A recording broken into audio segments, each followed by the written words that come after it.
Hey guys, how's it going? And welcome to the showdown between the Tomb Kings led by Ark in the Black and Bretonnia, who's going to be led by the Fey Enchantress.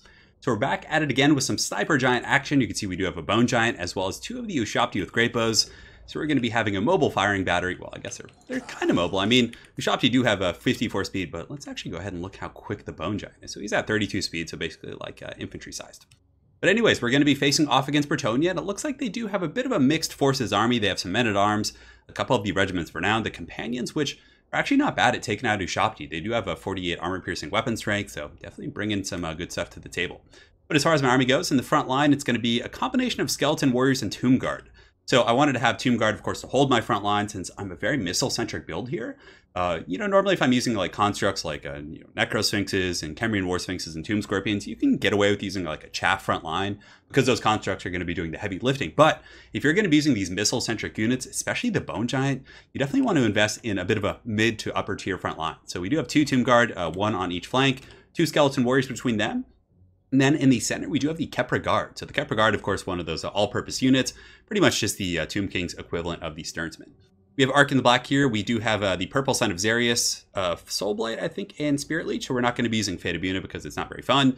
And then we also do have the Tomb Blade of Arkin, the Staff of Nagash, and the Liber Mortis. As far as our firing squad goes, we pretty much already pointed it out, but we have two Ushabti Great Bows, and then we also have the Mighty Bone Giant, which I think is pretty damn good against Bretonnia.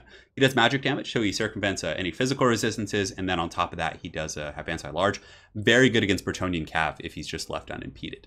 In the back, we have a couple halberds. So I think in total, we have two Tomb Guard with halberds. We have King Nikesh's Scorpion Legion, which is just such a solid unit. 120 models, of course, of a very tanky 41 melee defense and poison. So when Cav come in, they really get punished by that poison. And then it makes it a little bit harder for them to slip in and out. That's what she said. And yeah, I think that's pretty much it from our army. Just a very missile-focused build. So we'll see if the Bretonians can crack it. He's got the Beast Slayers of Bastion, probably to face down Tomb Scorpions, Kemrian War Sphinxes. Front line of men-at-arms with shields. You don't really need much against the Tomb King's front line. Foot Squires in the secondary line, which will do a much better job at cutting through my infantry.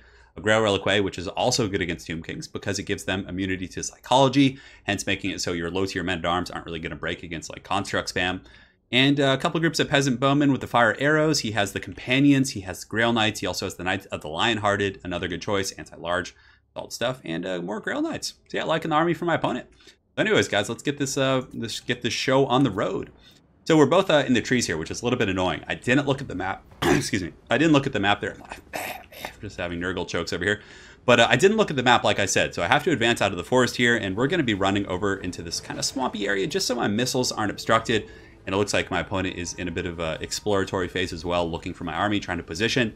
Now that he sees me, we're both basically just going to turn face and start fighting. You can see the Bone Giant taking a pot shot, actually taking out 5 of those Foot Squires right there. The Beast Slayers of Bastion with his great... I don't know what his bow is called, just like a bone bow, I guess. We'll just call it a bone bow for now. But anyways, just to break my opponent's charge, I like to do this a lot with Ark in the Black, knowing that he's probably just going to be getting his cav to charge my front line, which a lot of Bretonnian players like to do. Granted, it's very risky.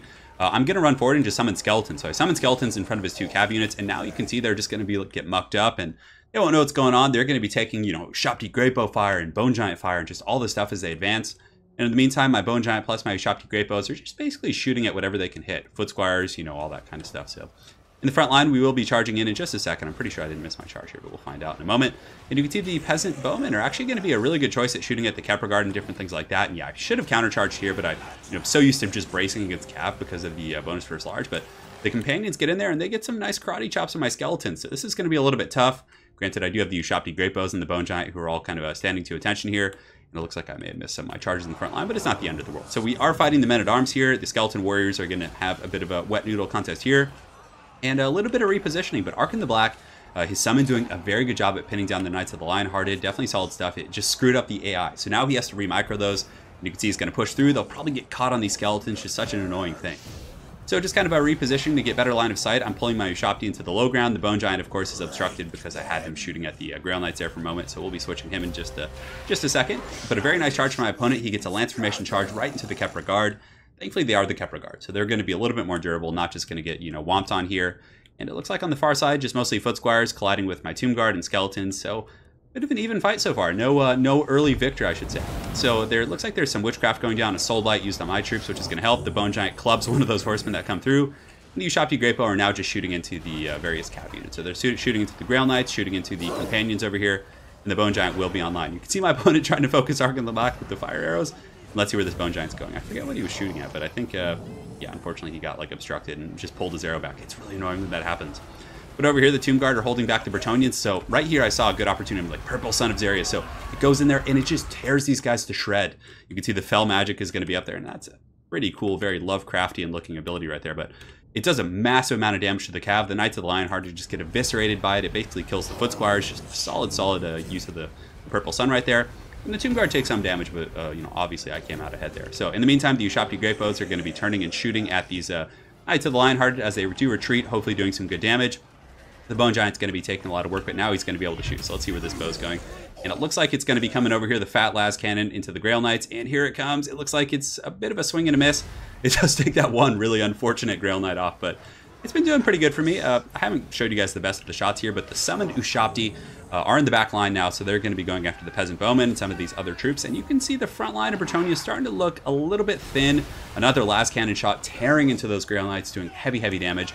Arc in the Black is able to collapse that formation with the Kepra Guard, and then from there, they're kind of just sweeping down the formation and crushing the Men-at-Arms. Now the Ushabti Great Bows are really starting to shine. You know, as the Grail Knights and other troops pull in and retreat, whenever they retreat, I then switch my Ushabti Great Bow fire, and you could just see a firing line just punishing these Grail Knights down to 4 models here.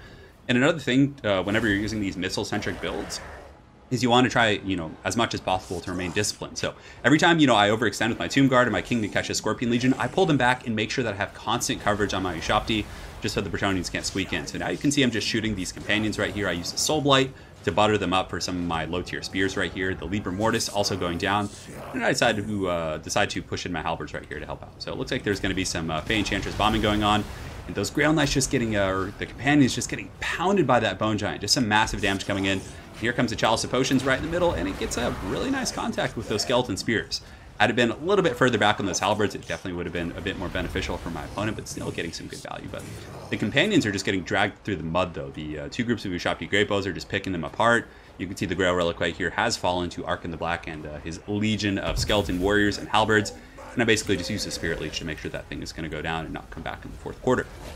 In the meantime, a very good Earthblood from my opponent is going to help his Beast Slayers of Ashdone hold, but the Knights are just being torn to shreds. You can see the companions trying to retreat. Some of these Bretonnian Knights are back, but you know, it looks like they're just trying to clean up some of my Tomb Guard here. But you know, as they're fighting these Tomb Guard, they're going to be taking Great Bow fire in the swamps and just, you know, it's kind of like the Lord of the Rings swamp when they're like in Mordor. Yeah, you see they're just getting just absolutely destroyed right here. You can see that these Grail Knights are shattering at this point. Most of the Bretonnian forces are pretty much out of luck here, but a very good Dwellers from Below, which you don't see terribly often, but it does get the Kepra Guard, some Skeleton Warriors, as well as my Lord and some of the spears here, but I think it might be a little too late. So the Fey Enchantress is trying to run away, but she does have very good missile resist as well as magic resist. I think, let's actually look. I should memorize this, but she's got 20 physical, 15, and then 60 magic. So the Bone Giant's going to basically do no damage to her because she's going to be mitigating basically 60% plus 15 from the missile resist. So yeah, it's not going to be much, but Bone Giant shooting in here, just trying to pick off whatever it can, just eviscerating, just massive overkill on some of these Men-at-Arms as they're running from the Ushabti. So at this point, just reforming ranks, getting my Ushabti Great Bow, and there's no point in chasing him. I have the missile advantage, so I'm just going to sit here with my Legolas Bone Giant, just pick off these Foot Squires, and my opponent trying to reform ranks and get another battle line going, but you can see these guys are just going to get torn to shreds by my Ushabti Great Bow fire. And Arc in the Black just kind of cackling and running about and just waiting for the Fey Enchantress to come in. That Bone Giant just cleaving these guys. It's such overkill. It's so great. But it looks like he's trying to pick a duel with the Fey Enchantress and Arc in the Black. Arkin would definitely win that because he has better combat stats.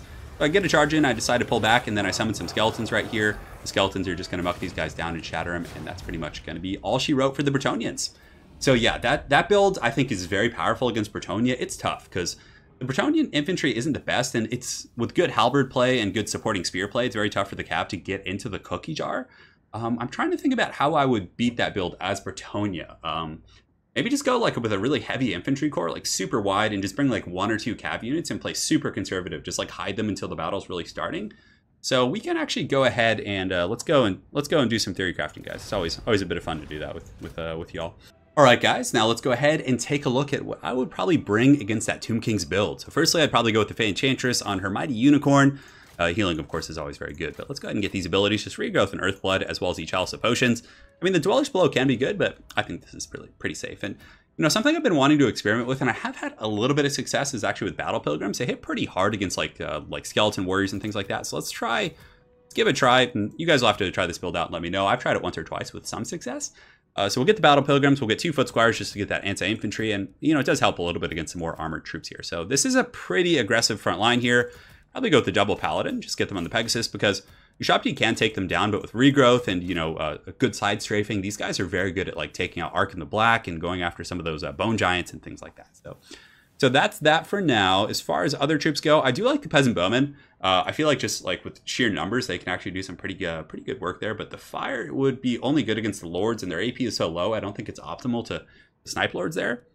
So we'll get the Beast Slayers of Bastion, as well as some. You can get some regular halberds as well, just like help out against like tomb scorpions and things like that, and they can be assisted by the paladins and taking them out.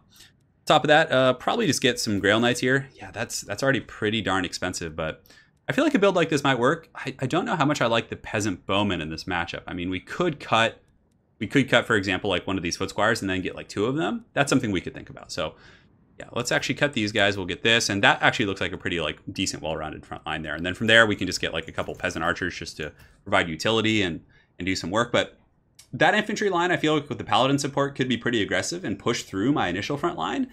But the double Grail Knight is still such a target for those Ushabti Great Bows, so maybe you cut those guys.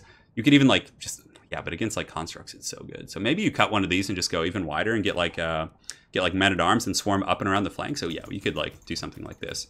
Get like a bunch of men at arms who are going to be pretty annoying. So he engages in the front line, he wraps around the back, he's like occupying everything, you know, squeaking through the cracks with whatever he can.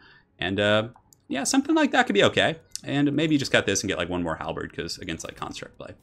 So anyways, guys, you can distribute the chevrons as you please, but that is pretty much it. More experimentation required, but that's just something off the top of my head I think might work. So again, hopefully you guys enjoyed that matchup. Very well played to my opponent. And guys, we will be back with some, well, yeah, the Norscan guide pretty soon, as you guys saw. So thanks again for watching. Have an excellent night, and take care.